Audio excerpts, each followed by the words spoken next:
भगवान के सामने पुकार की।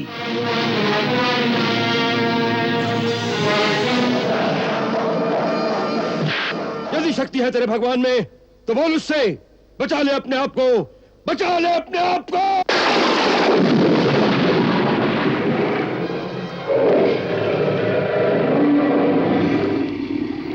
राजा, मुझे कोई बड़ा स्थल दो ना। अच्छी बात। मंदराचल सा भारी पर्वत अपनी पीठ पे धारा, और हुआ जय घोष जयति जय नारायण। तू जाने कोई मोहिनी माया, तुमरे ही कारण ये रूप किया धारण, भेद तुम्हीं को समझ नहीं आया।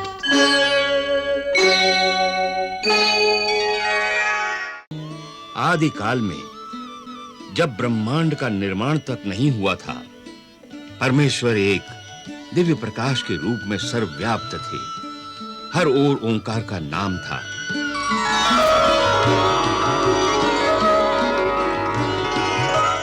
इसी दिव्य प्रकाश से आदि नारायण प्रकट हुए।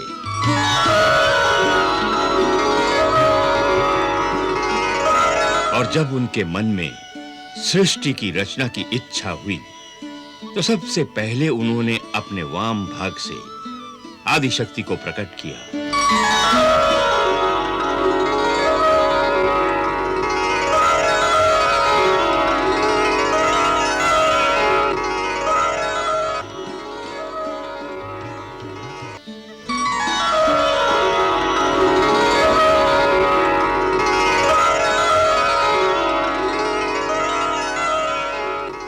प्रभु, क्या आज्ञा है? देवी भगवती महालक्ष्मी सृष्टि की रचना और संचालन का कार्यभार मैं आपको सौंपता हूं।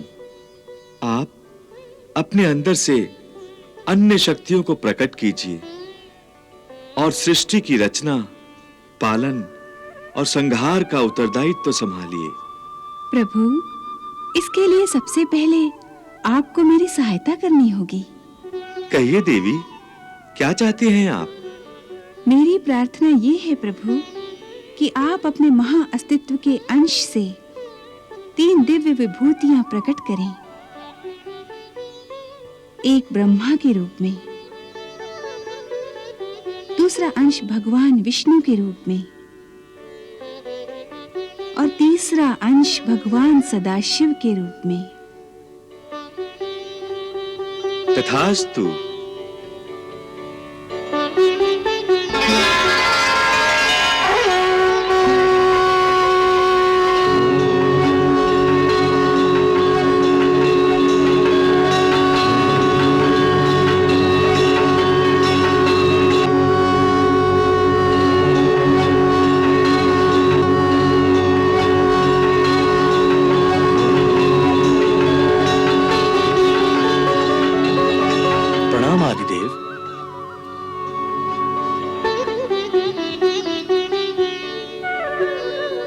प्रणाम आदिशक्ति।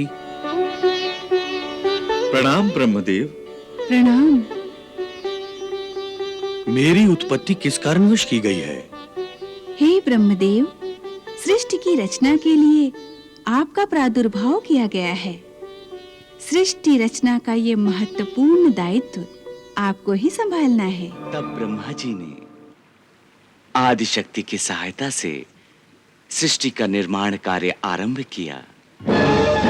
धरती, आकाश, मानव दानव, पशु पक्षी, पेड़ पौधे इत्यादि की रचना की।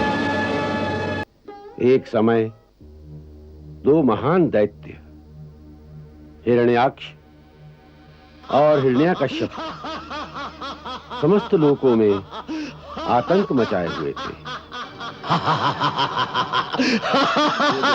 इसलिए महाबली हिरण्याक्ष ने अंतरिक्ष में से धरती को चुरा लिया और उसे समुद्र के नीचे ले जाकर छिपा दिया।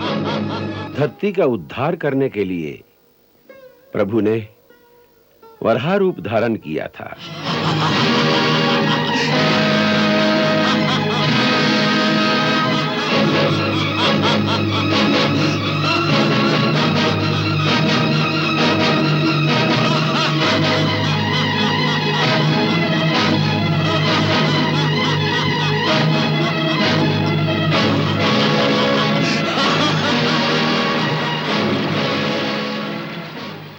देवता आतुर और निर्बल हो गए। तब उन्होंने भगवान के सामने पुकार की। तब भगवान वराह का रूप धारण करके परमपिता ब्रह्मा जी की नासिका से प्रकट हुए।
गुरुदेव, आपको यह जानकर प्रसन्नता होगी कि मैंने अपने भाई के वध का प्रतिकार करने के लिए अपने समस्त योद्धाओं को धरती पर हाहाकार मचा देने का आदेश दिया है।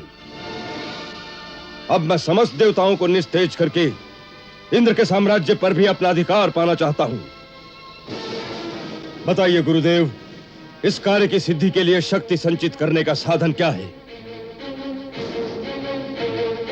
राजन, संसार में शक्ति प्राप्त करने का केवल एक ही साधन है, तपस्या। केवल तपस्या ही समस्त शक्तियों का उद्गम स्थान है। इंद्र से लेकर स्वयं ब्रह्मा तक समस्त देव तपस्या के द्वारा ही शक्ति प्राप्त करते हैं।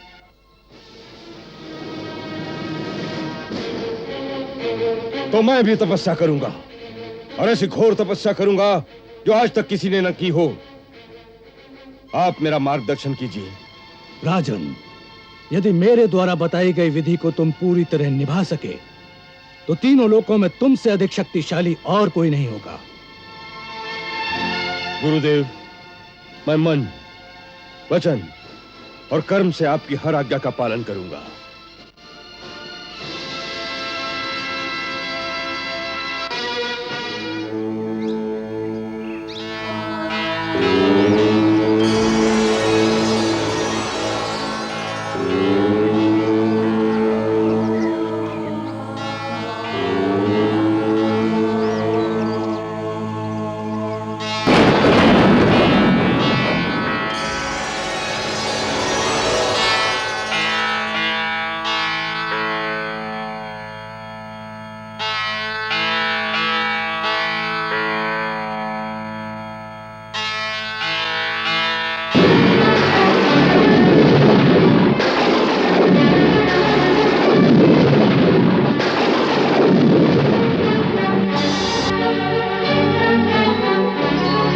धरती डोली अंबर कांपा, देख के तप घन घोर, सबका तेज अग्नि शिखा सम फैला चारों।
हे दैत्य शिरोमणि, मृत्यु लोक के प्राणियों के लिए हम अमर लोक के प्राणियों का दर्शन कभी निष्फल नहीं हो सकता। इसलिए जो इच्छा हो बेखटके मांग लो, हम अवश्य प्रदान करेंगे।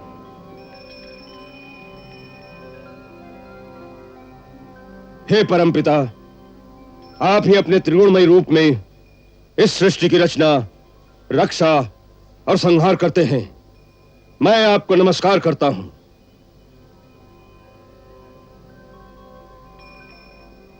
यदि आप मुझ पर सचमुच प्रसन्न हैं, तो मुझे ऐसा वर दीजिए कि आपके बनाए हुए किसी भी प्राणी से मेरी मृत्यु ना हो,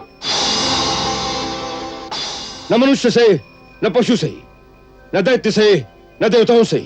न भीतर मरूं, न बाहर मरूं, न दिन में, न रात में, न अस्त्र से मरूं, न शस्त्र से, न पृथ्वी पर, न आकाश में। युद्ध में कोई भी मेरा सामना न कर सके। आपके बनाए हुए समस्त प्राणियों का मैं एक छत्र सम्राट हूं। इंद्र आदि लोकपालों में जैसी महिमा आपकी है, वैसी ही प्रतिष्ठा मेरी भी हो जाए। मुझे ऐसा ही वर दीजिए भगवान, मुझे ऐसा ही वर चाहिए। तुम जो वर मुझसे मांग रहे हो वो जीवों के लिए बहुत ही दुर्लभ है।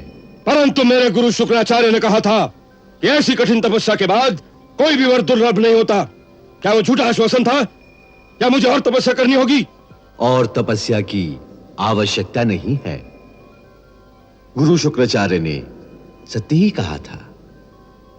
ऐसी कठिन तपस्या न तो पहले किसी ने की थी, न आगे ही कोई करेगा।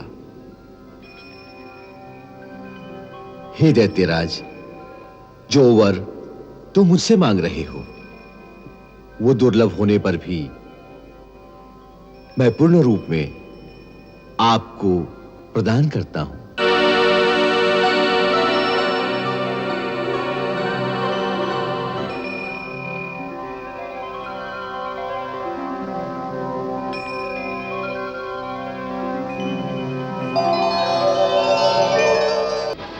सर्वप्रथम उसने इंद्र के स्वर्गलोक पर धावा बोल दिया।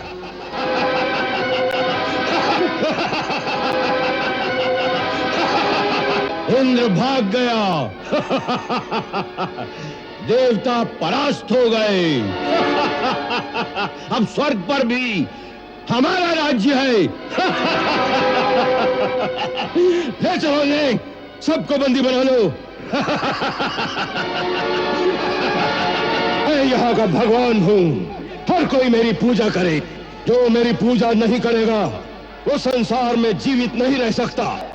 इस प्रकार देवताओं सहित तीनों लोकों के प्राणी उस महादैत्य के आगे नतमस्तक हो गए। उस समय सारी सृष्टि में एक नन्हा सा बालक ही ऐसा था जो भगवान के नाम का निरंतर कीर्तन करता रहता था। वो उसी दैत्य का अपना पुत्र था, प्रहलाद, जो 5 वर्ष की अवस्था में ही ब्रह्मलीन होकर केवल भगवान श्री हरि का नाम जपता रहता था। पिताश्री, भगवान श्री हरि बड़े ही दयालु है, इसलिए अब भी समय है कि आप अपना अभिमान त्याग कर उनकी शरण ले लें। इतनी छोटी सी आयु में इतनी लंबी जिह्वा! अरे अभी तक तो तुम मेरा खड़ा जितना ऊंचा भी नहीं हुआ और मुझे शिक्षा देने लगा। पिताश्री, मैं इस शरीर के अंदर आत्मा रूप में वास करता हूँ। उसकी आयु तो अनंत वर्षों की है। जिसे आत्मज्ञान हो जाता है उसे शरीर नहीं दिखते, केवल परमात्मा ही दिखते हैं। कहाँ कहाँ दिखता है तुझे तेरा परमात्मा? प्रत्येक वस्तु में, आकाश में, धरती में, हवा में, आप में, मुझ में, साधु संतों में और इन दैत्यों में भी। आप विश्वास कीजिए पिताश्री, वे सृष्टि के कण कण में है। यहाँ की हर वस्तु में भी? जी पिताश्री। इस महल में भी? जी पिताश्री, मैं तो उन्हें इस महल की हर वस्तु में देख रहा हूँ।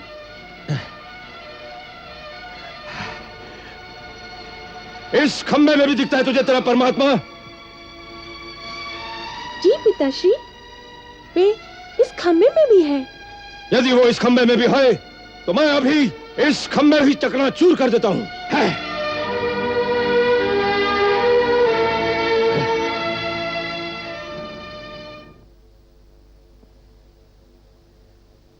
यदि इस खंबे में भी तेरा भगवान है तो आज न यह खंबा रहेगा न तेरा भगवान। यदि शक्ति है तेरे भगवान में तो बोल उससे, बचा ले अपने आप को, बचा ले अपने आप को।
हे असुरवंशी हिरण्यकश्यप, तुझे ब्रह्मा का वरदान था कि तू किसी ब्रह्मा की सृष्टि से नहीं मरेगा। तो भगवान नरसिंह ब्रह्मा की सृष्टि में नहीं है। ये न नर है न पशु, न सुर है न दैत्य। इस समय न दिन है न रात, संध्या वेला है। तुझे अस्त्र से मारा जा रहा है न शस्त्र से। तुझे नरसिंह भगवान अपने नखों से मार रहे हैं।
जय नरसिंह नारायणा, अद्भुत छवि नारायणा। जय नर हरि नारायणा, ओम नमो नारायणा।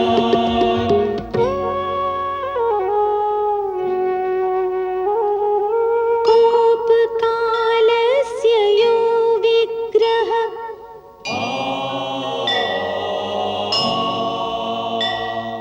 यो हिरण्यकशिपु रिपुः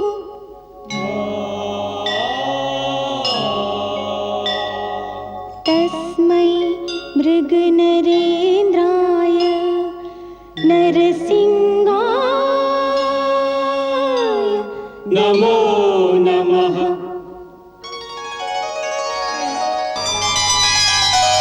चाक्षुष मनवंतर के अंत में पृथ्वी पर एक बड़ा धर्मात्मा राजा सत्यव्रत ओम सूर्य देवाय राज्य करता नमः। था। राजा, राजा, राजा, राजा।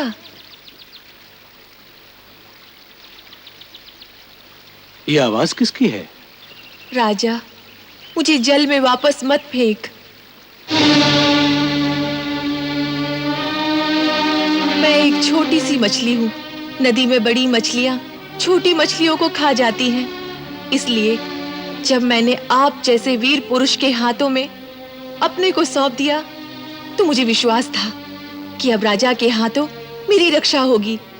यदि राजा भी मुझे त्याग देंगे तो फिर निर्बल प्राणियों की रक्षा कौन करेगा?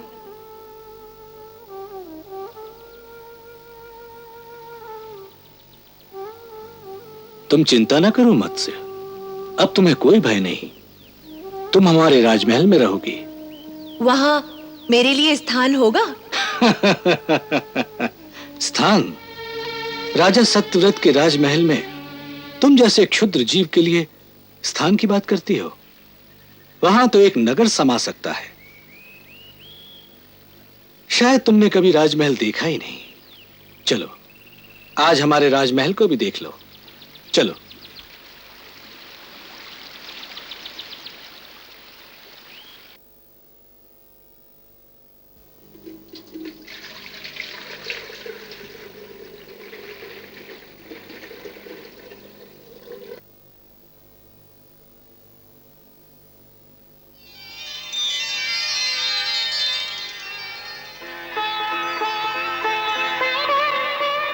इसके आहार का पूरा प्रबंध किया जाए। जो आज्ञा महाराज।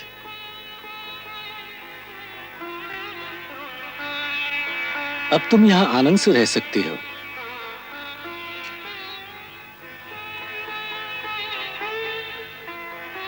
राजा, राजा, मेरी सहायता करो, मेरी सहायता करो राजा।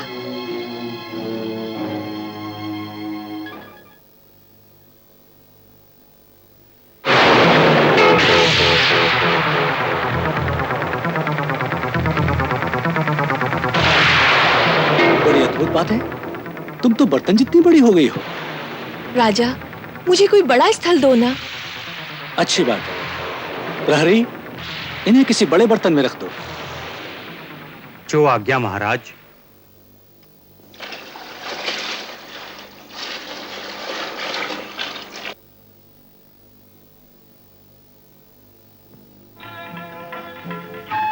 अब तुम यहां परमानंद से रहो।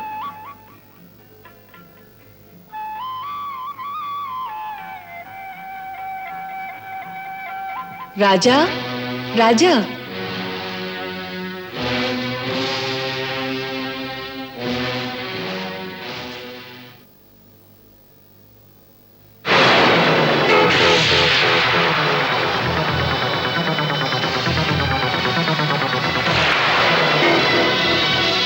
राजन, ये पात्र भी मेरे लिए पर्याप्त नहीं है। इस छोटे से पात्र में मैं कैसे रह सकती हूँ? ये कैसी माया है? तुम तो हर बार पहले से बड़ी हो जाती हो। हे राजन, मैं तुम्हारी शरण में हूँ। मुझे राजमहल में पर्याप्त स्थान देना आपका धर्म है। अवश्य, हम अवश्य अपने धर्म का पालन करेंगे। प्रहरी, इन्हें किसी और बड़े बर्तन में रख दो। जो आज्ञा महाराज।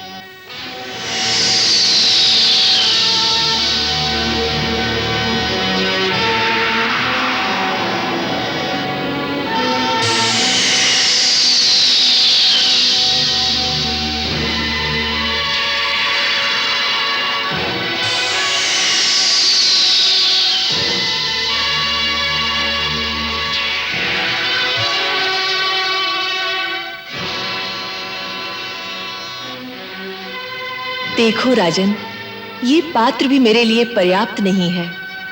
आप कोई अलौकिक जीव हैं। इतनी शीघ्रता से बढ़ती ही चली जा रही हैं। राजन, ये तो मेरा स्वभाव है। बढ़ने पर आती हूँ तो रुकती ही नहीं। परंतु आप क्यों चिंता करते हैं? आपका राजमहल तो बहुत बड़ा है ना? बड़ा था, परंतु आपने उसे छोटा कर दिया है। मैं समझ गया कि मैंने आपको क्षुद्र जीव कहा था। सो आपने मेरे अहंकार को तोड़ने के लिए ये लीला रची है। अवश्य आप कोई दिव्य आत्मा है। हे मत्सराज, आपने हमें जो शिक्षा दी है उसके लिए मैं आपका धन्यवाद करता हूं। अब मुझे अपने इस राजमहल का कोई दम नहीं रहा। चलिए, मैं आपको एक विशाल नदी में पहुंचा आता हूं। अच्छी बात है राजन, वही मेरे लिए उचित होगा।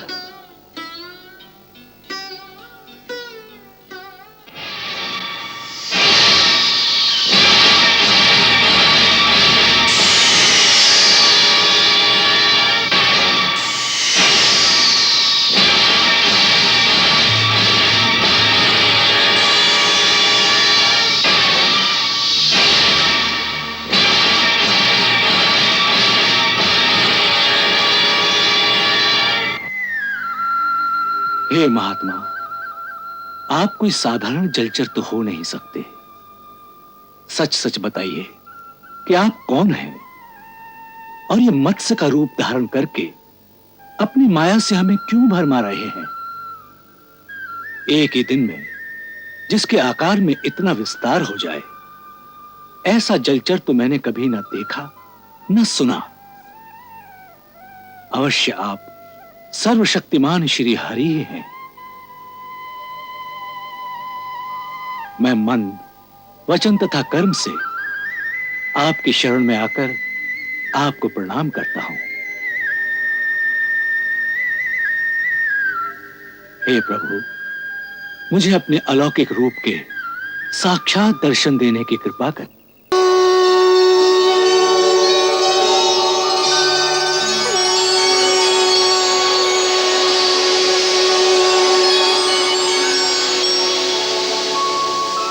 शंख चक्र और गदा पद्मधर, लीलाधर जगधारन, स्वयं चतुर्भुज मत्स्य रूप में प्रगटे श्री नारायण।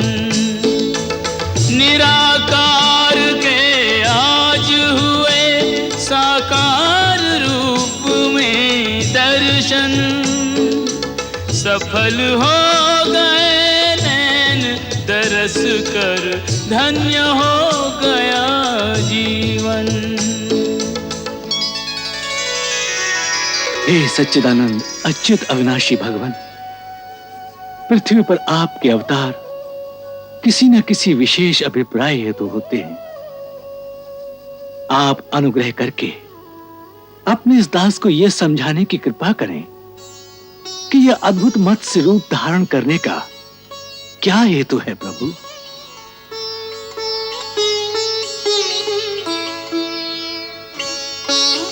सत्यव्रत, आज से 7वें दिन भूलोक आदि तीनों लोक प्रलय के समुद्र में डूब जाएंगे। उस समय जब तीनों लोक प्रलय काल की जलराशि में डूबने लगेंगे, तब मेरी प्रेरणा से तुम्हारे पास एक बहुत बड़ी नौका आएगी। उस समय तुम समस्त प्राणियों के सूक्ष्म शरीरों को लेकर सप्तऋषियों के साथ उस नौका पर चढ़ जाना और समस्त धान्य तथा औषधियों के बीजों और भी छोटे बड़े अन्य प्रकार के बीजों को साथ रख लेना। जब प्रचंड आंधी के कारण नाव डगमगाने लगेगी, तब मैं इसी रूप में वहां आऊंगा और तुम लोग वासुकी नाग के द्वारा उस नाव को मेरे सींग से बांध देना। सत्यव्रत, इसके बाद जब तक ब्रह्मा जी की रात रहेगी, तब तक मैं ऋषियों के साथ तुम्हें उस नाव में बैठाकर उसे खींचता हुआ समुद्र में विचरण करूंगा। उस समय जब तुम प्रश्न करोगे, तब मैं तुम्हें उपदेश दूंगा। मेरे अनुग्रह से मेरी वास्तविक महिमा, जिसका नाम पर ब्रह्म है, तुम्हारे हृदय में प्रकट हो जाएगी और तुम उसे ठीक ठीक जान लोगे। फिर जब ब्रह्मा जी का नया दिन उदय होगा और प्रलय समाप्त होगी, तो तुम वैवस्वत मनु के रूप में एक मनवंतर तक सृष्टि का संचालन करोगे।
हे सप्तऋषियों, वेद वेदांग के अतिरिक्त मेरे साथ मानव सभ्यता के बीज हैं। इस समय संपूर्ण सृष्टि विनाश को प्राप्त हो गई है। कभी उचित अवसर और अनुकूल परिस्थिति आने पर इन सृष्टि बीजों द्वारा हम पुनः जीवन और संस्कृति का प्रसार कर सकेंगे।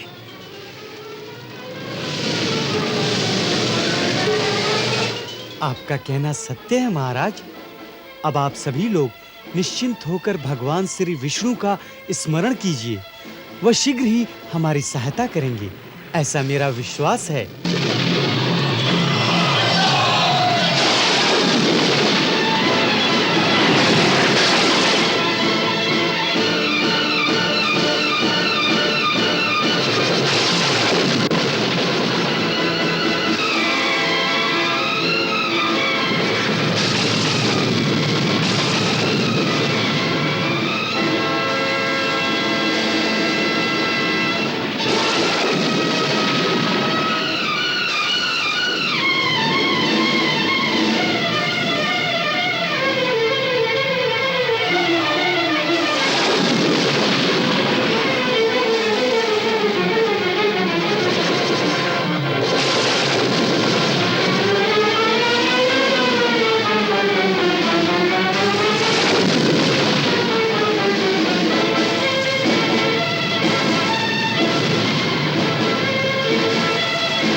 प्रलय की आंधी शांत हुई और नौका लगी किनारे।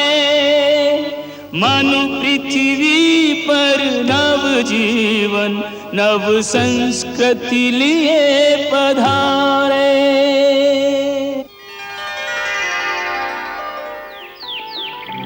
भगवती महालक्ष्मी माता ने देवासुर संग्राम की जो भविष्यवाणी की थी वो सच हो गई। देवता और असुरों में बार बार भीषण युद्ध होने लगे।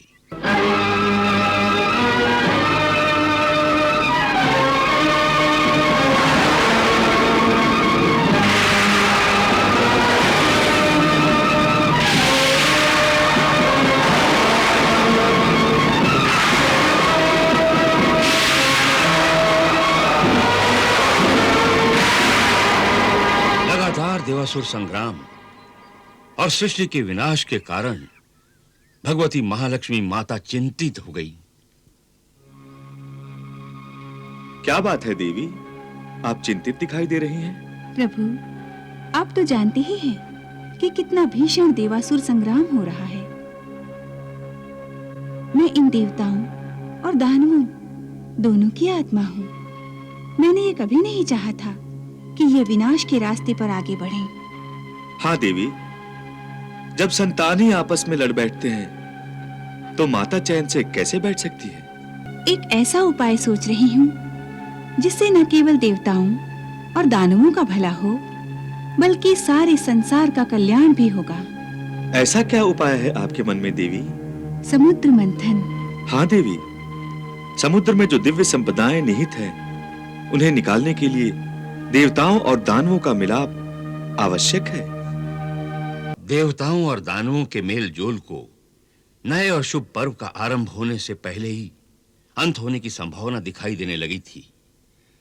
तब देव गुरु बृहस्पति के कहने पर यह तय हुआ कि असुरों के गुरु शुक्राचार्य जी से परामर्श किया जाए।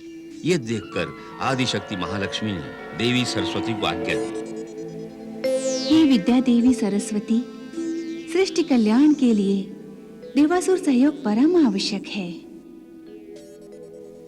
इसलिए आप असुर गुरु शुक्राचार्य के हृदय में वास कीजिए, जिससे शुक्राचार्य असुरों को उनके हित और जगत कल्याण का मार्ग दिखाएं।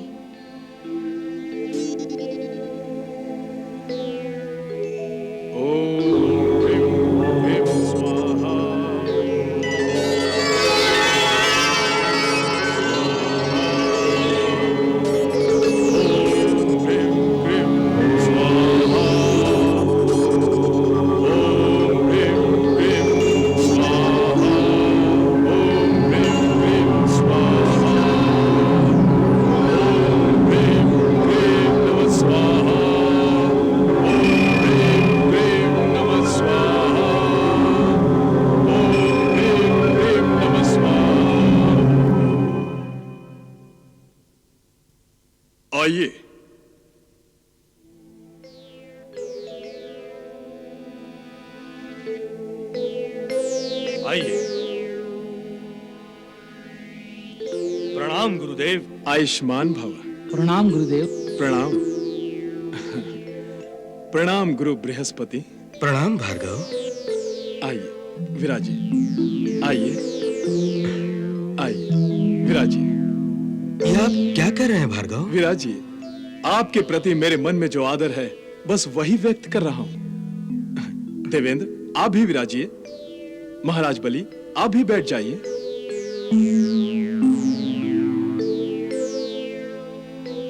आज्ञा कीजिए गुरु बृहस्पति, आपकी किस इच्छा किस आशा की पूर्ति कर सकता हूं।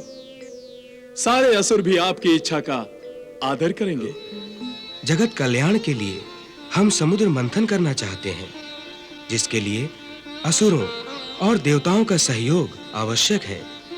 इसी कारणवश हम देवासुर संधि का संदेश लेकर आए हैं। धन्य है आप देवगुरु, धन्य है आप। कैसा उचित, कैसा जगत कल्याणकारी प्रस्ताव लेकर आए हैं। समुद्र मंथन। जगत कल्याण के लिए हम कुछ भी कर सकते हैं। यदि महाराज बलि चाहें तो हमें इसी क्षण संधि करने में कोई आपत्ति नहीं है।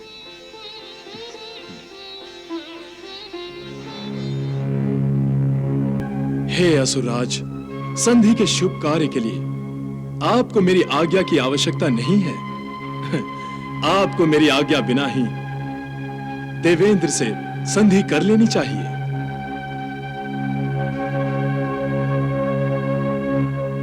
महाराज बलि,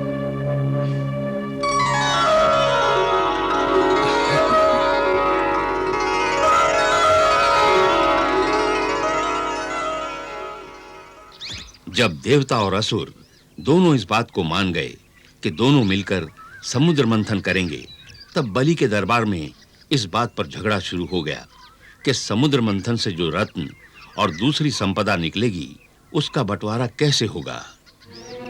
देवताओं का कोई भरोसा नहीं है गुरुदेव। समुद्र मंथन से निकलने वाली दिव्य संपदा को देखकर इनका मन ललचा गया, तो इसलिए इसी समय यह तय कर लीजिए कि संपदा का बंटवारा कैसे होगा। महाराज बलि, आपको चिंता करने की कोई आवश्यकता नहीं है। समुद्र मंथन से जो भी रत्न निकलेंगे उन्हें एक एक करके आपस में बांट लिया जाएगा। आधी संपदा हमारी और आधी देवताओं की। यह ठीक है। इस प्रकार हर रत्न पर झगड़ने की कोई संभावना नहीं होगी। परंतु समुद्र मंथन में सबसे पहले जो कुछ भी निकलेगा उस पर अधिकार हमारा होगा। पहले आप ही का अधिकार क्यों, हमारा क्यों नहीं? हमारा अधिकार अधिक है क्योंकि हम देवताओं से अधिक बलवान हैं और हमने देवताओं को पराजित किया है। विजेता का अधिकार अधिक ही होना चाहिए। ये तो छल है, अन्याय है।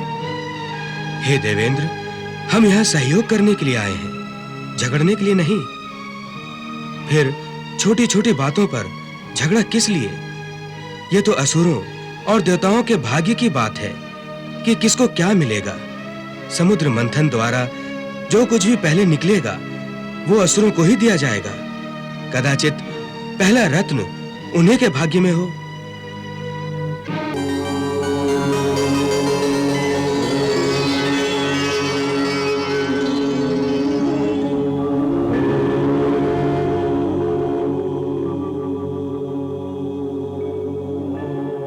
प्रणाम भोलेनाथ।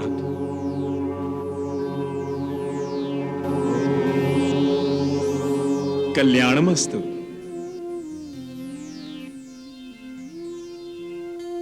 दानवों और देवताओं के प्रतिनिधियों को एक साथ देखकर मन प्रसन्न हो गया।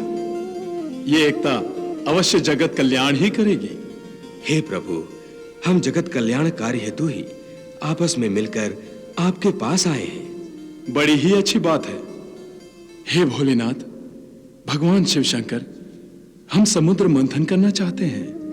जगत कल्याण हेतु यह शुभ कार्य तो अति शीघ्र ही होना चाहिए। परंतु समुद्र मंथन के शुभारंभ में एक समस्या बाधा डाल रही है प्रभु। भगवान, सृष्टि के इस विशाल, विकराल और भव्य समुद्र को मथने के लिए ना तो हमारे पास मथनी है और ना ही मथनी को घुमाने के लिए इतनी लंबी रस्सी है। समझ में नहीं आता कि हम क्या करें। हे प्रभु, आप ही हमारा मार्गदर्शन कीजिए।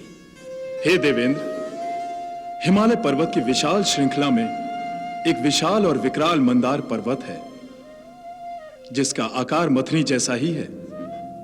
आप उस पर्वत को मथनी बना सकते हैं। वाह प्रभु वाह, आप धन्य हैं। और हे असुराज बलि, पाताल लोक में नागराज वासुकी वास करते हैं। आप उनकी सेवा को काम में लेकर उनसे रस्सी का काम ले सकते हैं। हे प्रभु, आपका इतना संकेत ही बहुत है। बस आप इतना ही आशीर्वाद दीजिए कि हम मंदार पर्वत और नागराज वासुकी को मना लें और जगत कल्याण के लिए समुद्र मंथन को सफल बना सकें। तथास्तु।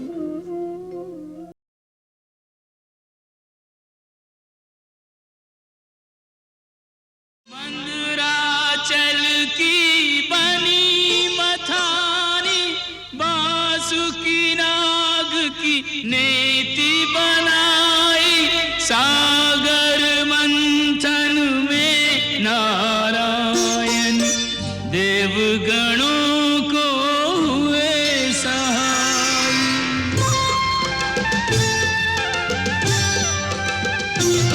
प्रारंभ हुआ सागर मंथन, सागर मंथन। प्रारंभ हुआ सागर मंथन, सागर मंथन।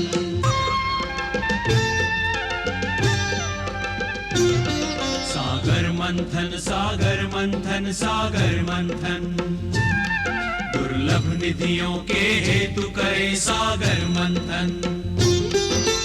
मीठा अमृत गर्भ में लेकर बैठा सागर खारा, अमृत अनुसंधान चल रहा देवासुर के द्वारा।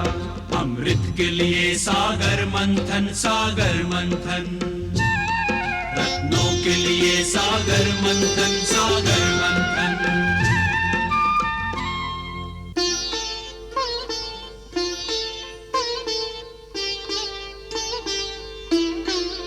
सिंधु अभी मथने को पड़ा है, मंदराचल में भार बड़ा है। दोनों दल में प्रश्न खड़ा है, भीषण भार उठाएं कैसे, भीषण भार उठाएं कैसे। पर्वत जल में डूब रहा है, धीरज साहस छूट रहा है।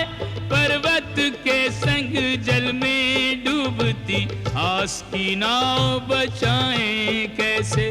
अमृत के प्यासे बेचारे टूटे टूटे हारे हारे, सोच रहे के सहायता लेने मंथन छोड़ के जाएं कैसे। मंथन छोड़ के जाएं कैसे, पर्वत भार उठाए कैसे। क्या हो रहा है देवेंद्र? स्वयं के भार से मंदराचल नीचे की ओर जा रहा है, हमें इसे आधार देना होगा। मंदराचल को कौन आधार? शीघ्र कुछ कीजिए देवेंद्र, मंदराचल डूब गया तो हमारा किया सारा श्रम बेकार हो जाएगा। नारायण नारायण।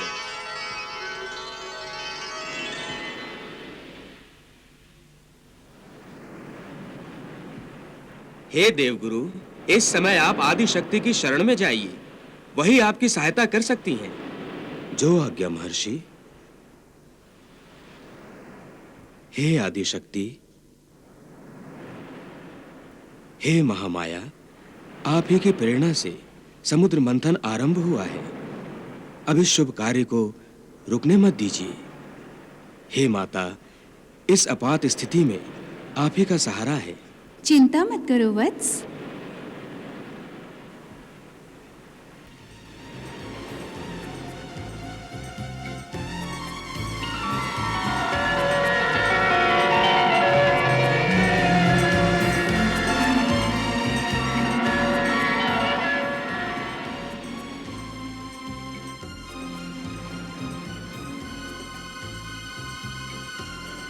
हे आदिशक्ति, हमें स्मरण क्यों किया है?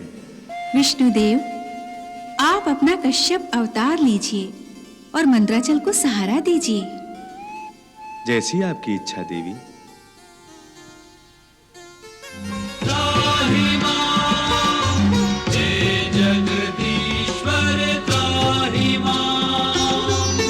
लक्ष्मी संग देवों की विनती सुनकर चकित हुए नारायण। सागर मंथन सफल बनाने कच्छप रूप किया हरिधारण।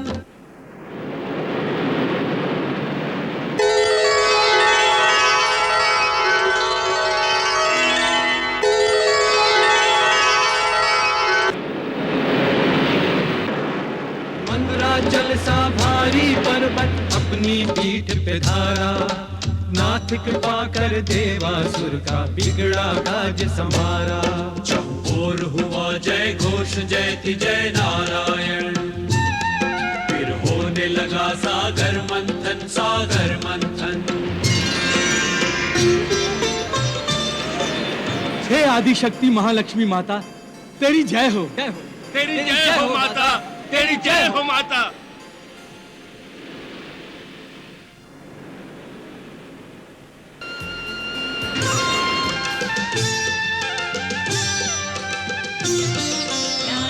हुआ सागर मंथन सागर मंथन। प्रारंभ हुआ सागर मंथन सागर मंथन। मंदराचल सा भारी पर्वत अपनी पीठ पे धारा, ले कच्छप अवतार प्रभु देवों का काज सवारा। प्रारंभ हुआ सागर मंथन सागर मंथन।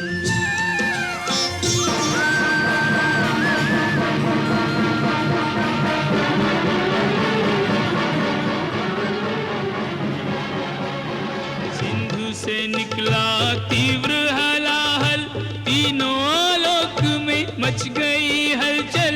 चारों ओर धुएं के बादल बन के प्रलय मंडराने लगे हैं, बन के प्रलय मंडराने लगे हैं। हे दैत्यराज, संधि के अनुसार समुद्र से निकली पहली वस्तु आपकी है। ये आपकी है, इसे जितना ले जा सकते हैं ले जाइए। इसे हाथ मत लगाना बलि, ये कालकूट विष है, इसकी गर्मी से सारी सृष्टि जल जाएगी। तो इसे रोकिए गुरुदेव।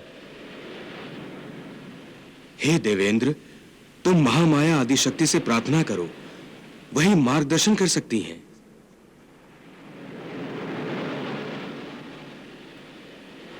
वत्स, इस विष से यदि कोई आपकी रक्षा कर सकता है तो वो भोलेनाथ महादेव शिव शंकर ही हैं। उनकी शरण में जाइए देवेंद्र। हे भोलेनाथ, हे महादेव, हे शूलपाणी, इस विष से त्रिलोक की रक्षा कीजिए प्रभु। रक्षा कीजिए प्रभु। महादेव रक्षा कीजिए महादेव। हे शूलपाणी, हमारी रक्षा कीजिए, हमारी रक्षा कीजिए प्रभु।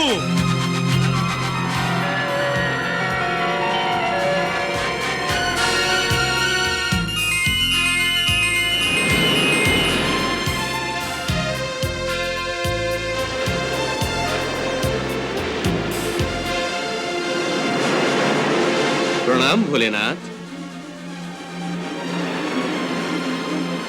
महामाया माता आदिशक्ति जो चाहेंगी वो अवश्य होगा। इसलिए हे देवेंद्र, आप चिंता से मुक्त हो जाइए।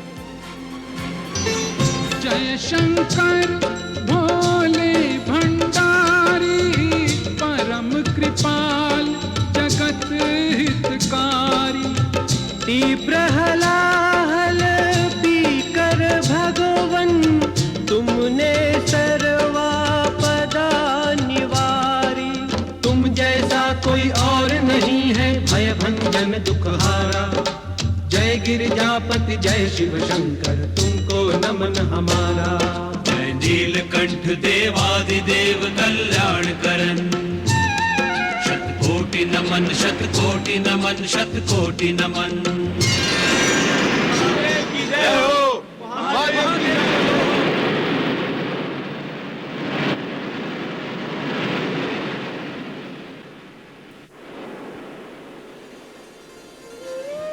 हे देवाधिदेव, हलाहल पीने के कारण आपका कंठ नीला हो गया है। इस नीले कंठ के कारण आप सदा नीलकंठ के नाम से पूजे जाएंगे। सागर मंथन सागर मंथन सागर मंथन। दुर्लभ निधियों के हेतु करे सागर मंथन। मीठा अमृत गर्भ में लेकर बैठा सागर खारा। अमृत अनुसंधान चल रहा देवासुर के द्वारा। अमृत के लिए सागर मंथन सागर मंथन।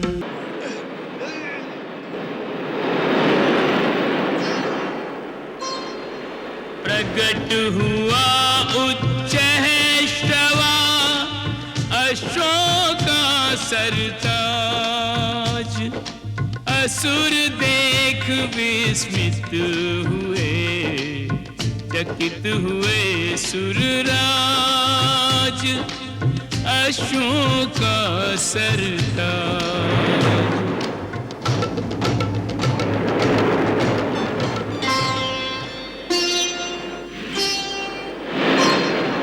सागर ने हस्ती दिया, ऐरावत शुभ नाम। शुभ्र ज्योत्सना युक्त तन, गजाधीश गुणधाम। ऐरावत शुभ नाम। ऐरावत, आपकी सवारी के लिए बहुत उपयुक्त रहेगा दैत्यराज। हाँ, मेरा मन भी यही कह रहा है। इस ऐरावत पर बैठकर जब मैं सेना का संचालन करूंगा तो शत्रु की आंख इसकी चमक से चौंधिया जाएगी। निस्संदेह देवेंद्र, ऐरावत को आप ही ले लीजिएगा।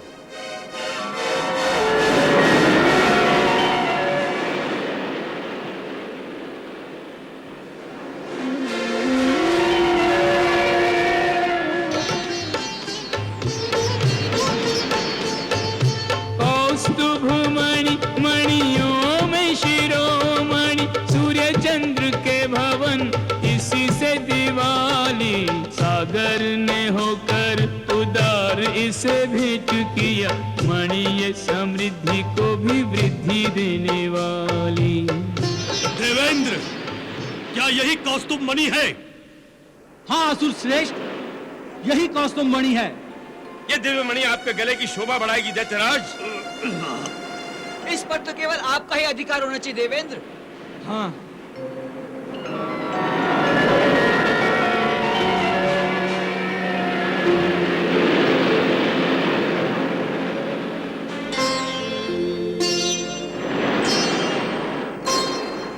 पूजनीय पावन प्रमुख, कामधेनु शुभ नाम। दर्शन कर मन चाहता, कर ले इसे प्रणाम।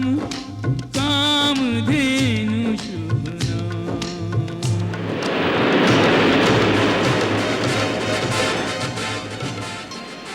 पारिजात की जात का वृक्ष न कोई और। कल्प वृक्ष तिहु लोक के, वृक्षों का सिरमोर। वृक्षों का सिरमोर। दैत्यराज, इसे हम असुर लोग ले जाएंगे। कल्प वृक्ष ही क्यों, देखते जाओ, सभी रत्न हमारे साथ असुर लोग जाएंगे।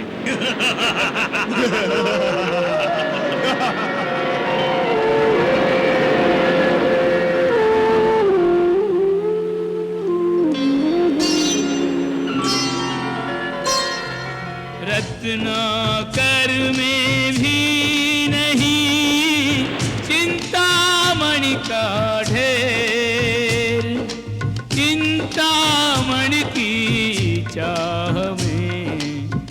रहत उदास कुबेर, रहत उदास कुबेर।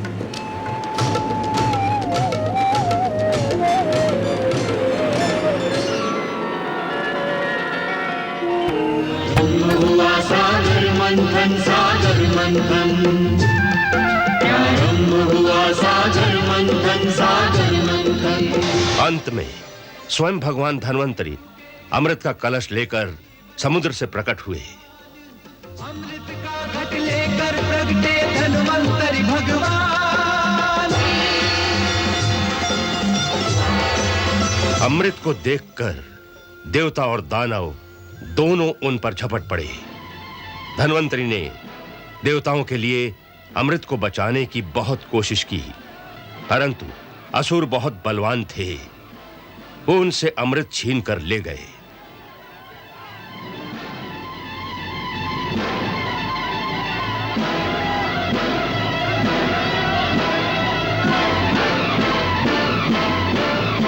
भगवान जानते थे कि देवताओं में इतना साहस नहीं है कि वो उन शक्तिशाली असुरों से लड़कर अमृत छीन लें। ऐसी अवस्था में यदि असुर अमृत पी लेते तो इस सृष्टि में सदा के लिए पाप और अत्याचार का राज्य हो जाता। आप चिंता ना करें, हमें अमृत जैसे दिव्य पदार्थ को उनके हाथों से अवश्य बचाना है, क्योंकि तामसी और आसुरी शक्तियां अमृत पीकर अमर हो गईं, तो सृष्टि में व्यभिचार और अनाचार भी अमर हो जाएंगे। इसलिए धर्म की रक्षा के लिए, धर्म को विनाश से बचाने के लिए हमारा स्वयं आना परम आवश्यक हो गया है। तब भगवान ने देवताओं की सहायता के लिए स्वयं एक सुंदर स्त्री का रूप धारण किया।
आप लोग कौन हैं? इस प्रकार आपस में क्यों कलह कर रहे हैं? देवी, हमने समुद्र मंथन करके अमृत प्राप्त किया है।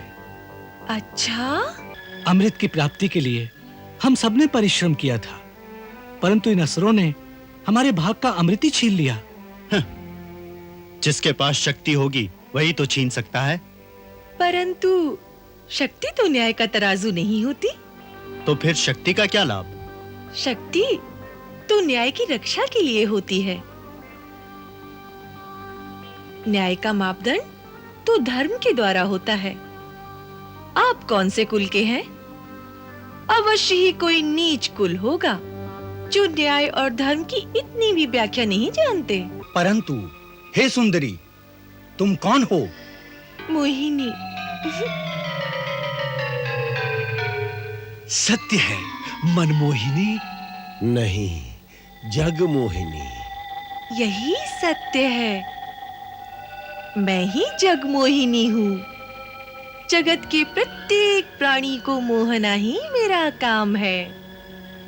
तभी तो मोहिनी मेरा नाम है।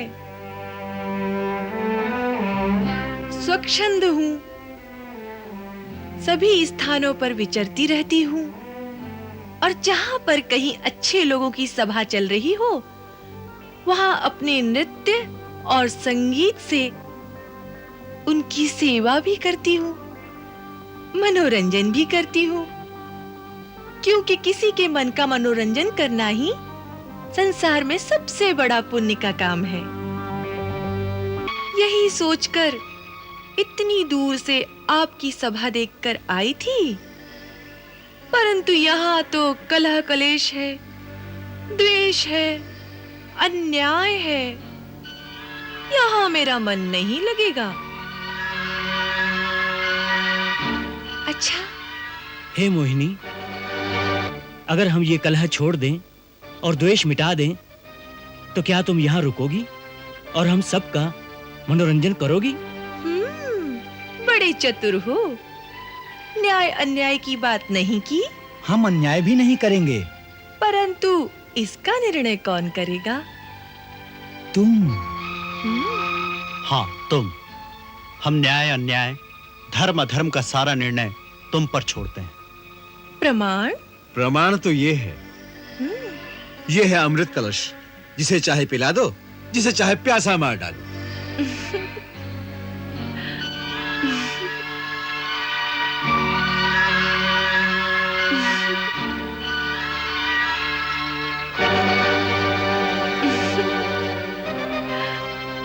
ना ना ना, इतना बड़ा उत्तरदायित्व मेरे कंधों पर ना डालो। शास्त्र कहता है कि कुलीन पुरुषों को किसी स्वच्छंद नारी पर कभी विश्वास नहीं करना चाहिए। तुम महर्षि कश्यप के कुल से हो, फिर सोच लो।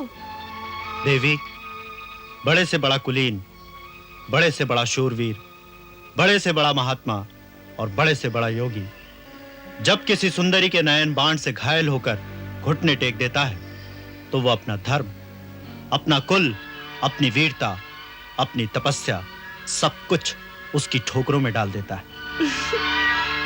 तब उसे उचित अनुचित, पाप पुण्य, अच्छे बुरे का कोई भान नहीं रहता। वही दशा हमारी। जो तुम्हारी इच्छा हो वैसा ही करो। योग्य अयोग्य, पात्र कुपात्र तुम ही जानो। जिसे अमृत के योग्य समझो उसे अमृत दो, जिसे अपने सौंदर्य के योग्य समझो उसे अपने सौंदर्य का रसपान कराओ, और जिसे अपने योग्य समझो उसे अपना आप सौंप दो। जो तुम्हें पालेगा उसे फिर अमृत की क्या आवश्यकता। सत्य कहा। प्राणी यदि ऐसा ही समर्पण भगवान के चरणों में करे तो तत्क्षण मुक्ति पाले।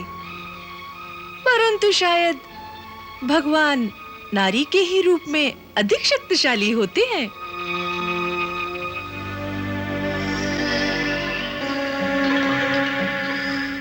अच्छी बात है, अब मैं ही न्याय करूंगी।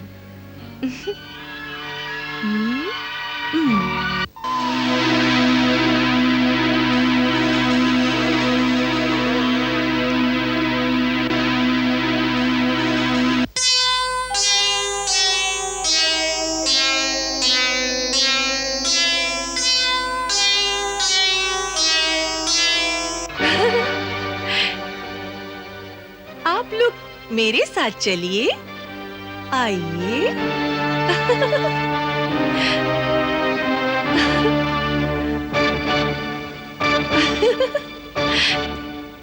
आइए, आइए ना। आइए, देवता इस ओर और दानव इस ओर। विराजिए, विराजिए ना। देवता इस ओर, दानव इस ओर। पंक्तिबद्ध होकर बैठ जाएं।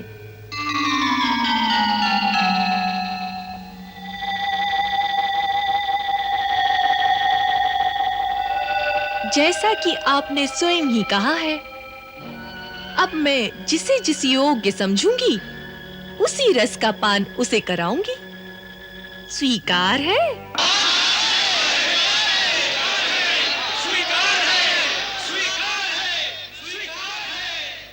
परंतु नृत्य के साथ। हाँ, नृत्य के साथ। अच्छा।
श्वेत श्याम रत्नार, नयन तोरे श्वेत श्याम रत्नार। जियत मरत झुकी झुकी परत, जियत मरत झुकी झुकी परत। जी चितवत एतबार, नयन तोरे नयन तोरे नयन मोरे श्वेत श्याम रत्नार, नयन मोरे श्वेत श्याम रत्नार।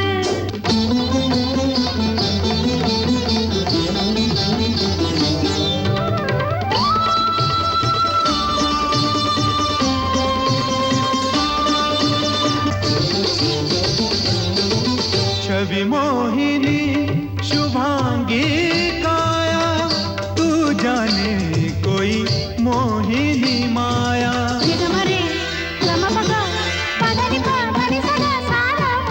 छवि मोहिनी शुभांगी काया, तू जाने कोई मोहिनी माया।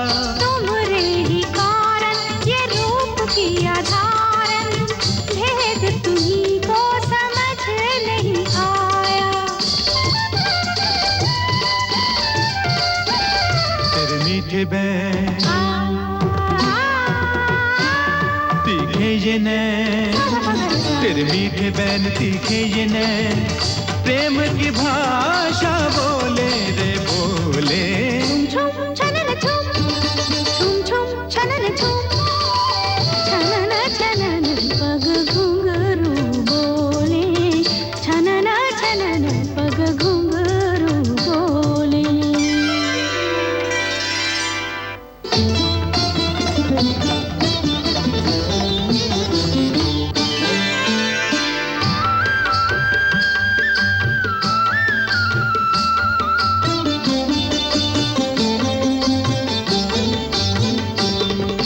तुम हो रसिया रस में डूबे, बात कही रस वाली, भेद भरे हमरे नैनों की व्याख्या ही कर डाली।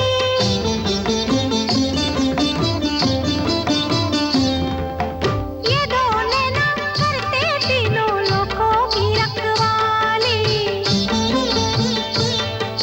सृष्टि में आ जाए प्रलय कभी आएगा इनमें लाली।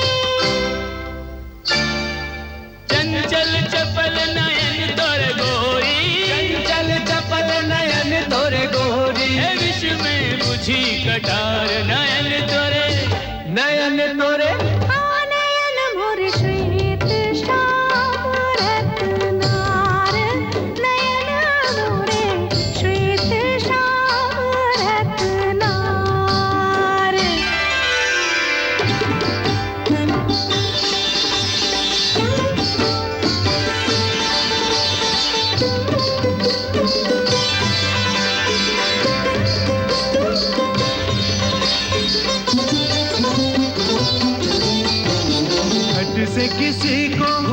दे किसी को, प्रेम सुधा रस दे दे सभी को। सुर भी प्यारे असुर भी प्यारे, तुम भी हमारे वो भी हमारे।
मोहिनी, ये तो दानव है।